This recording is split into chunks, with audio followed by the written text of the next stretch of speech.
Hello, I'm Dr. Daniel Juster, your teacher in apologetics, evidences for the biblical worldview, what we believe and why. I've been teaching apologetics since 1971, where I began at Trinity College in what is today Trinity University. And I've been teaching this as well as theology and philosophy in all kinds of schools, from Trinity, Fuller Theological Seminary, to Messianic Jewish Theological Institute, Messianic Bible Institute, Messianic Jewish Bible Institute, also the King's University. And so I have been teaching for many, many years. It's one of the things that I love to do. And I'm also one of the early leaders in the Messianic Jewish movement going back to 1972. But I actually was teaching apologetics before I had leadership in Jewish ministry. So this is one of my loves, as well as the other courses that I hope to do on this channel. I want to talk about the biblical worldview and apologetic in different areas, and we'll begin today with the existence of God. My interest in this study goes back to 3.5 very hard years that I lived when I was 19 years old until I was 22 and a half, 3.5 years of great skepticism and agnosticism, and the studies that I undertook in those days to find out if there was something that you could believe in besides agnosticism. Now, I knew that atheism was not credible because you could never know enough to know that there isn't a God, but you could say you're agnostic, and as one of my professors says, there are two ways that you can be an agnostic. You can be an agnostic who has earned the right to his agnosticism, meaning that you've studied all of the various worldviews, the major ones that are out there, and that you found that there isn't any evidence that's convincing to you, so to date you're an agnostic. Or you can be an inauthentic agnostic and just assert that as your position without having earned the right to it to study. So this great professor, when I was 19 years old, told me this wonderful truth about agnosticism, and it oriented me to a life of study. And after 3.5 years, I became convinced that the biblical worldview, the story of God, the God of Israel, the God of Yeshua, Jesus the Messiah, his life, death, resurrection, and the prediction of his second coming, was solidly based and was the foundation for which we would be able to live our lives in a purposeful and a meaningful way. So I'm coming from that background of my own personal search as a young man. I've continued to study and teach apologetics all these years since then. That's kind of amazing. Since 1971, we're almost going on 50 years of teaching apologetics. But I am delighted to be with you and to present this. You know, when we come to the issue of worldviews, it seems to be, to some people, very complex, as if, wow, there are so many hundreds of different viewpoints out there. How can I ever decide between them? But one of my professors shared with me, you know, there's only 4 basic worldviews out there. And you pick one of them on the basis of the evidence, but there are only 4 that you have to decide between. One is the atheist worldview, or an agnostic atheism that leans toward atheism, which says that the basic nature of the universe is all a matter of physical properties, of physical laws, that there's no consciousness, there's no personal being, there's no intelligence behind the universe. The universe is itself just the product of evolutionary forces, the collocution of atoms, subatomic particles, matter in motion, energy in motion, and by chance it just eventually produces the world that we know, the universe that we know, human life that we know. That's one of the worldviews out there. And it's very popular today in the Western world, though it's still a much smaller minority of people hold to that worldview. The second worldview is something known as the pantheistic worldview.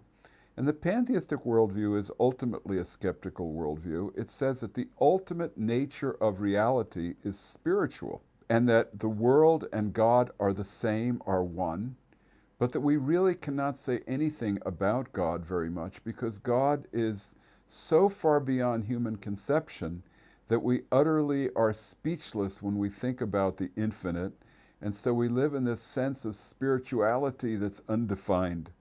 That's the pantheistic worldview. Then there's the worldview known as panentheism, which is getting closer to what we believe, and that is that no, there is a conscious being, an intelligent being, behind the universe, but the universe is to God like the body is to the human being, like we have a mind and we have a body. So God, or the spiritual, is the mind of the universe, but as we said, the universe is the body of God. Panentheism, because it's saying all is in God, but God is more than the physical universe. And then there's theism, which says that no, God is above the universe, he transcends the universe, he brought the universe into being, but we cannot think of the universe as the body of God, that God is beyond that. And the Bible presents us with this view called theism, that God is the creator of heaven and earth, and he brought the universe into existence. It's very interesting that that view that God brought the universe into existence seems to be very confirmed by the Big Bang theory, that when you go back in time, at one time, and this is so incredible to think, I mean, our minds boggle at the thought that the universe at one time was smaller than the point of a pin, or in a ballpoint pen, the universe was smaller than that. All the matter and energy that we see in the whole vast universe was compressed into this, and then there was the Big Bang, which is really the big event, and everything just spread out from this point of almost no dimensions. How can we even comprehend that? And many scientists that don't believe in God don't like this view, but the mathematics forces them into it because it looks like at one point the world was created from nothing that existed before, except from a transcendent God that is not part of the universe that he created. So there we have the Big Bang. When we talk about God, we talk about the evidence for the existence of God. And that evidence for the existence of God today is primarily based on two evidences. The evidence for the forces in the universe being anthropic, and I'm going to explain that in a minute. And the second is the evidence on biological life that would be impossible without design. Those two evidences are based on a very clear premise that almost nobody will object to, although any person could give himself to perverse thinking and object to it, and that is that something can come from nothing. But we know, logically, that something had to always exist. And the question for us when we talk about the existence of God is, what is the something that always existed? Is this something that always existed, like matter and energy and subatomic particles just randomly interacting forever? Or is this something that always existed, like a conscious personal being, or something in between that we cannot pin down? But something had to always exist, or nothing would exist. We wouldn't be here. And the question is, what is that something like? The first argument, called the argument from the anthropic universe, looks back to the Big Bang and says concerning the forces of the atom itself that keep the atom together, the strong forces, the weak forces, how atoms interact, that if any of these forces were minutely changed, that things are so precisely fine-tuned, if you changed one small dimension of these forces, there would be no universe existent as we know it today. And that this relates to gravitational force as well in the whole universe, which if there was the slightest change in what we know as the gravitational forces on an atomic level and beyond that, nothing as we would know it exists. And now scientists even say the forces of the galaxies on the Earth make it possible for life to exist on Earth. Even the galaxies have an interactive aspect to the Earth, and scientists that study this have been astonished at how exact this is. There was a paper presented at Oxford years ago by a astrophysicist. I think he was an astrophysicist. His name was Brandon Carter, and the paper was on an anthropic universe. And this is not doubted. This is not argued against anymore. It's certainly true. And the pushback against the belief in the existence of God is that the anthropic universe, that it looks like the whole universe is fine-tuned and arranged perfectly to support human life, is an argument that only appears to be true because we are human beings looking at it, and we can't see it any other way because we're looking out from our own human position in the universe where it looks like it was designed for us, but that's just the way it appears, and it's not really real. Now, I guess you can make a choice to believe that, but that's a subjective choice, and it's much better, I think, to believe the evidence that the fine-tuned universe is showing that we were intended by an intelligent creator. The second argument is the argument from the exact design of biological life. And this one has had a tremendous effect on some experts in the field of biology and in the philosophy of science. When atheist philosopher, the most famous philosopher maybe in the United States, looked at this, Thomas Nagel in his book Mind and Cosmos, and he was looking at the theory of evolution, that everything just came about by chance. And then he looked at the nature how mind works in a human being and how consciousness works, and that there's no predictor of consciousness to come about in the basic substrata of the universe, and that chance could never produce the kind of differentiation and integration that we see in a cell, which is a complex interactive system as complex as New York City, and if you change one part of it, the cell ceases to live, that this could never have come about. So he wrote his book Mind and Cosmos and said, I'm still an atheist, but I have to tell you, we have to come up with a new theory for it, because the Darwinian theory of chance evolution is absolutely and systematically impossible.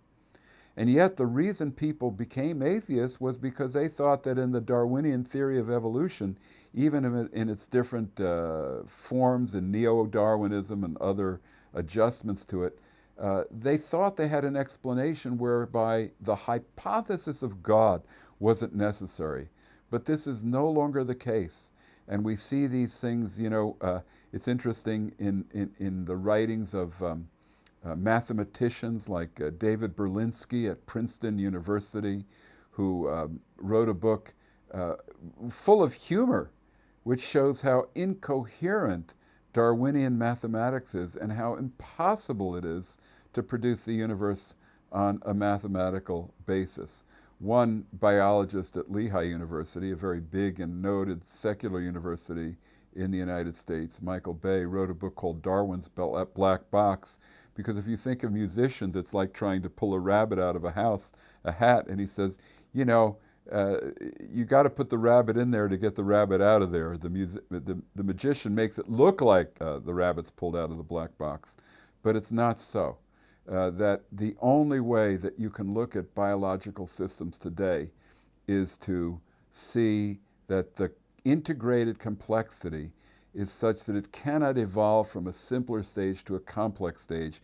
It has to be made as a complex stage from the very beginning of that particular level of biological life. It can't evolve from something simpler, and it's amazingly proven now.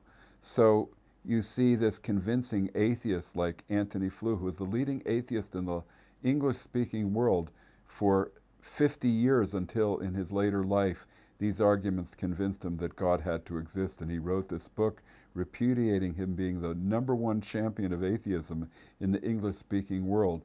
Or you think of the atheist Orthodox Jew, he was an atheist, now he's an Orthodox Jew, who came out of Massachusetts Institute of Technology, Gerald Schrader, in his book The Science of God and other books, where he shows that it is absolutely impossible to look at biological life with any depth and not to believe that God exists. Now, it's a wonderful thing to believe that God exists, but that doesn't tell us whether or not God loves us or what his purpose is for us. We're not going to get that just by looking at the fact that there's an intelligent designer. Flew, maybe he changed before he died, said, well, there is a God, but he doesn't really care about us, but there's definitely an intelligent designer. But evil means that he doesn't really care about us. And we're going to talk about the problem of evil in one of our other presentations. But we can look at the universe and say, that's something that exists, that has to always exist. is an intelligent consciousness. And the only way that we can explain that we are conscious beings, how conscious being comes about, is if there is a conscious being behind it, because conscious being, that we are a mind, cannot be derived from non-mind. Consciousness cannot be derived from non-consciousness. And I think we can be very sure of the reality of the existence of God.